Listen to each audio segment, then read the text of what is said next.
Whenever you want, man. Just get back in the shot. How do I know if the camera's on? It's on. Oh. It's been going the whole time. No lights. Camera. Action. No, I just wanted to say that. That was... Fair I enough. thought it was fun. Let's see who you are. My name's Erin. Maybe you'll recognize me from the other podcast this is going to go in. But I came up with this joke the other day. I think it's kind of funny. So I bike a lot, and you might see me reseat my dick as I'm biking here and there, because there's a good reason for that, right? If I'm sweating, well, if my thigh's sweaty, it's rubbing against my dickhead on one side, and what that results in is by the time I get home is I have a sore ass dickhead on one side and a useless head on the other. Right? You get dick chafing? Yeah, well, it's like, think about it. They're both sweating, and so it's like, well, yeah, one side becomes like sore and useless, and then when I try to rub one out to go to sleep that night, like, it doesn't work, because if the two sides of the head don't work as a team, I can't expel the necessary regret to sleep. Regret. Yeah, right? Because that's what men are full of being a man. It's just like, yeah, I'm full of regret. Oh, all right, fine, now I can sleep. That's the way we do. That's so true. The other day I was watching the Scotts Valley 4th of July parade with my friend Dane, and we were trying to meet up with another friend who'd been there. So, you know, I call him up and I'm like, you know, he's like, hey, what's up? And I'm like, oh, you know, me and Dane here are just watching a parade and, you know, just marveling at the slight variation of whiteness all around us. You know, I kind of thought, and I told him, you know, I think I've seen like 2 ethnic people here the entire time, like a Asian and a Middle Eastern person. We kind of thought we would see at least one black person in the whole crowd and the whole parade. And my buddy goes, oh no, you missed them. They were all in the parade. And I'm like, yeah, because the city probably rounded them up to parade them around as a heritage cultural diversity exhibit. Oh my God. So a lot of people feel like they need health insurance, it seems like, and to me that's astoundingly pessimistic. It's like, if you think about what health insurance is, really is, you're placing a bet with an insurance company against your own life. Like, bro, I'm sorry, I'd rather bet I'm gonna live and not die prematurely unless I utilize this overpriced institution. You know, if you go to bet on a horse race, are you gonna pick the horse that looks like it's gonna keel over and die? Not unless you had insider knowledge that someone fed it cocaine, right? Like, fuck no. No, you pick the horse that looks like it's gonna win, right? Through a bookie that you know is gonna pay up, not something like an insurance company. Like, what the fuck? People are so ingrained in this kind of, you know, mindset of, oh, you need it. No, you don't need it. Just take care of yourself. It's not that hard. You know, man, I feel like that might get me in like a lot of trouble someday. Like if the insurance CEO ever found out about it, I would just have an army of insurance actuaries storming my house. Like, get him. Have you ever been like in like a woman's bathroom and been a little baffled as to what all the bottles are? Like, they're not always, it's not as clear cut to wash your hands as like you wish sometimes, you know? It's like, I was in this bathroom and there were like 4 bottles total, 3 that said lotion, okay? Just moisturizing cream or whatever, and one that was unlabeled. And there was nothing else on the sink, and I was like, well, you know, I can hope this is soap. Suspiciously, it has the same color and consistency of jizz, but fuck it. Let's just rub some on my hands and pretend it cleans something, you know? I wonder if she's putting that shit on her face. Yeah, like, I mean, Probably not. You could like, But- I bet there's like a whole group of French people that are just jacking off into lotion bottles and selling it to us idiot Americans. Oh yes, gosh. it's good for your Yeah, face. don't believe it's soap. It didn't suds up either. It kind of like felt just like you would expect jizz to feel. I was like, dude, oh my gosh, it was terrible. I was like, what the fuck? What the fuck Was it solution? sticky? Well, not sticky, but it just like Oh, it God. didn't really work like soap does. You know, it was like, this is bloating. I was like, why is Oh it so my hard? Why is it God. so take so much brain power to wash my hands? You know, that's all I want to do. Like, it shouldn't be Brain a power. big ordeal. Yeah, what IQ must you have to be able to wash your hands? like, they must do it just to like confuse men. You know, like they'll have all these lotions and then one soap hiding somewhere just to confuse men who have to walk in. I and swear, the and more wash their hands. bottles of lotion that I see a woman have, the worse her acne is. The worse her acne is. Yeah. Really? Oh, I haven't Yeah, seen it's that like be an the case. inverse correlation. Huh. Instead of making it get better, it makes it worse. That's funny. Well, yeah, because it's like those lotions are, you know, always have some kind of oil in them, and you're greasing up your skin, clogging your pores. Like, it's not. I think the purpose of it is for if you have dry skin, right? You're not supposed to put it everywhere. Just, oh, I want to give myself acne on the shoulder too, and you like just Oh, you know, God. like lather me up so I feel greasy. And you sit in a chair and you've got one that's like on your spine and it like Oh, is rubbing while you're sitting in the chair. terrible, That's the man. worst. I don't think I've ever got acne on my back. You've had Oh, that happen? dude, I used to get it on my shoulder blade, and I'd sit in a chair, and then I could feel like the chair like digging into me. Oh gosh. It was that would the suck. worst feeling Yeah, ever. Pressurizing the pus, just. Oh, man, God, yeah. That sucks. And then it would always get ingrown because I'd be sitting in that chair, and then it would take like a month to go away. No, it's like, you know, And man. it looked like I had a third nipple growing on my back. I mean, you just wouldn't see that kind of thing in a man's bathroom, though. Like, if we have soap, we think we're doing okay. We're you know we're civil enough where we wash our hands. It's like, well, you institute a bottle of lotion to impress a woman if you're having a woman over, right? Like, that's the, you know, because they like lotion for everything. And you, well, let me ask you this: when was the last time you stepped into a garage I have and rubbing washed your alcohol hands in and my seen bathroom. lotion in a garage sink? I've never seen lotion in a garage Yeah, sink. like, why is that? You're not trying to grease up your hands, you're trying to get grease off your hands. You just had motor oil or whatever the fuck on your hands. It's not, you're not supposed to have lotion with that. I have rubbing alcohol in my bathroom. Does that count as lotion? No, it does not. Most certainly does not. That's going to have a worse effect than soap. Just your hand turns like white and cakey after. Oh man. No, you don't want to like put Some too woman much. comes over to your house. Hey, do you have any lotion? No, but I have some rubbing alcohol.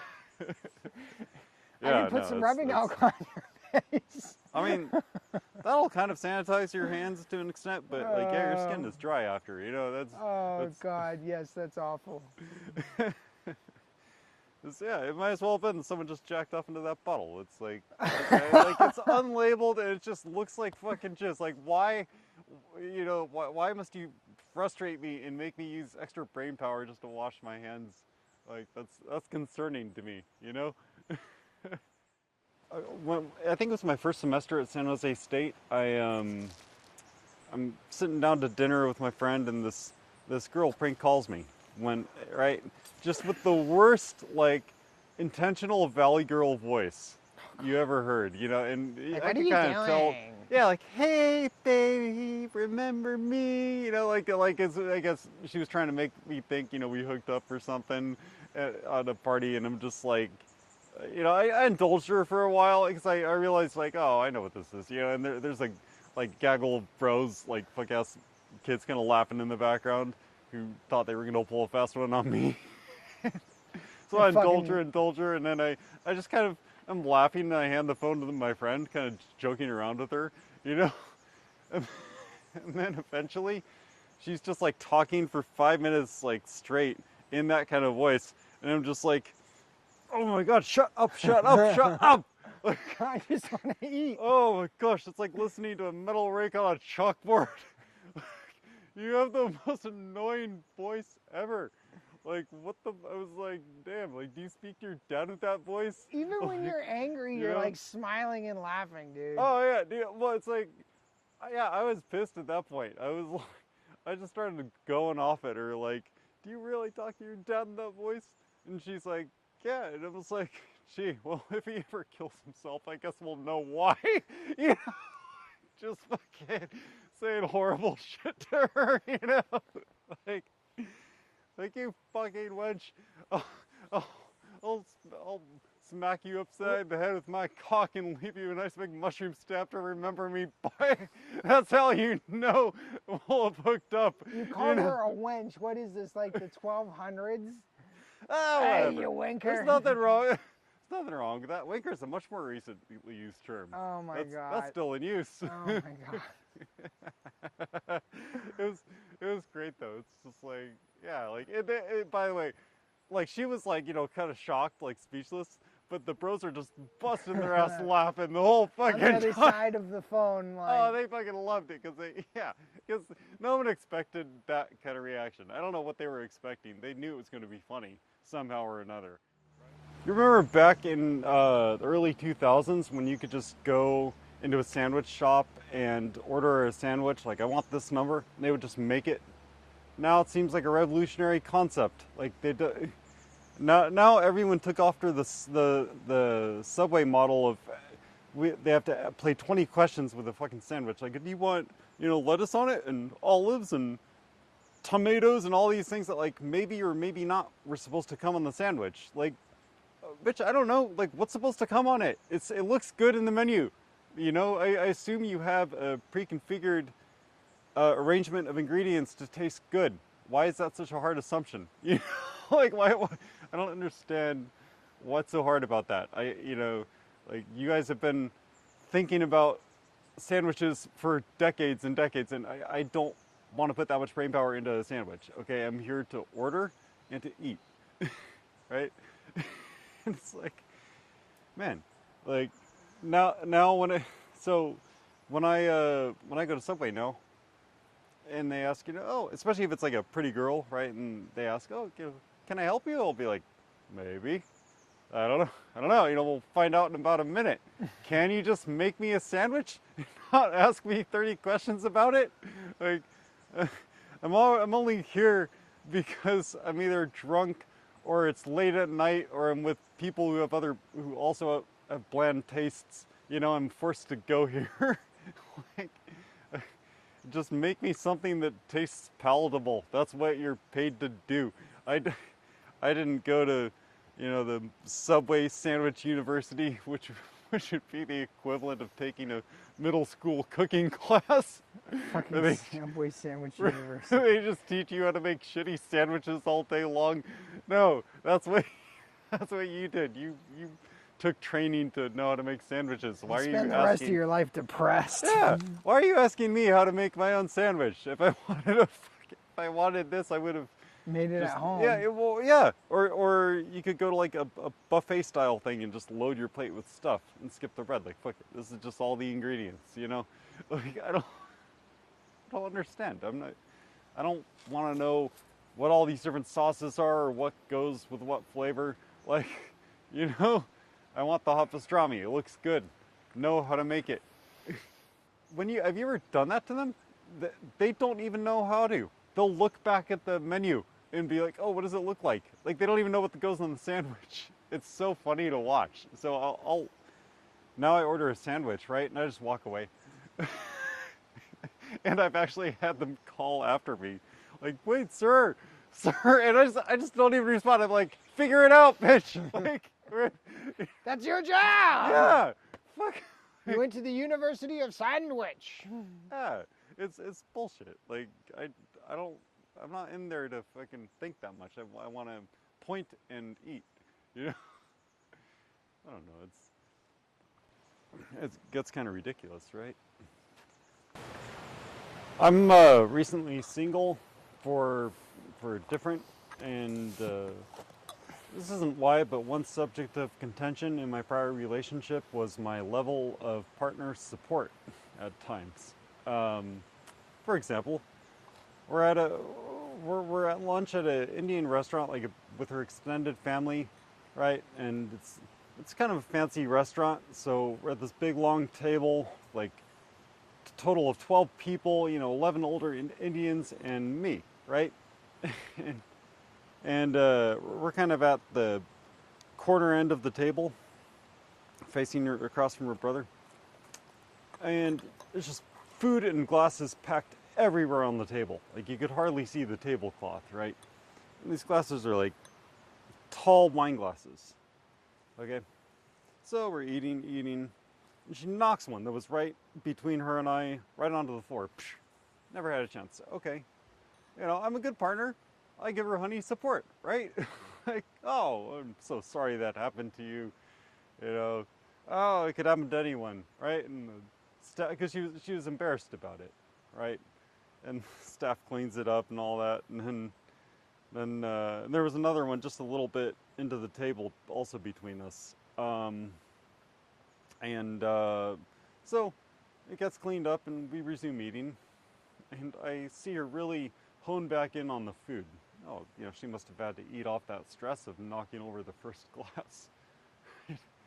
And within about 30 seconds after everyone resumes eating, like when we resume, she knocks the second glass just boom into like the steepest possible orbit you can even imagine one of these things going in, just right around the base, right? And this time, however, nobody noticed, because when she knocked over the first one, her brother had kind of made some kind of speech about her, saying, "Oh yeah, my sister, she just likes to knock over wine glasses," and so I just figured, oh well, they must be listening to her brother. Like, oh, there she goes, knocking another glass, just like he said. Oh, she must be going through something, whatever. But her and I noticed. Oh yeah, we're staring at this thing with completely opposite looks on our faces, right? She's like panicked. I'm like trying not to laugh and thinking opposite things. And she's like, "Oh my gosh, don't break." And I'm like, "Please break." Like, you wanted to break on her. Oh, dude. I'm not a wasteful person. I use like one paper towel when I wash my hands in the bathroom, but I was gonna waste glasses. Oh yeah. Dude, this is so bad, man. I wanted that thing to break so bad, but I didn't do this only because I knew she would see, because I was sitting right next to her. But my instinct was to shake the table just a little bit, just to fucking knock this thing off its balance and ensure it breaks, right? Just, that last 10% it needed. Yeah, just give it a good jostle, like earthquake. No, I don't know. It's like, even if I was sitting across from her, right, and I did this and she had caught on, like, did you bump the table? I could have explained that, right? I mean, oh, honey, you're with me, tables get bumped all the time. Glasses, on the other hand, not usually so frequently. Like, do you know how funny it would have been if that second glass had broken? She would have cried. I would have lost my shit laughing and said, "Yes, quick, go for a third." You can set a restaurant record. Just like, okay, I consider myself a very supportive partner, but that's where we run into the limitations of partner support. Like, you did something funny, and I'm going to laugh at you for it. It is now my turn. Like, you used it up, girl. That is it. It is now my turn to be that asshole laughing at and perpetuating a bad situation that I always knew I could be. Dude, I laugh every time I tell that story. That story's fucking great. That's the way to do it, man.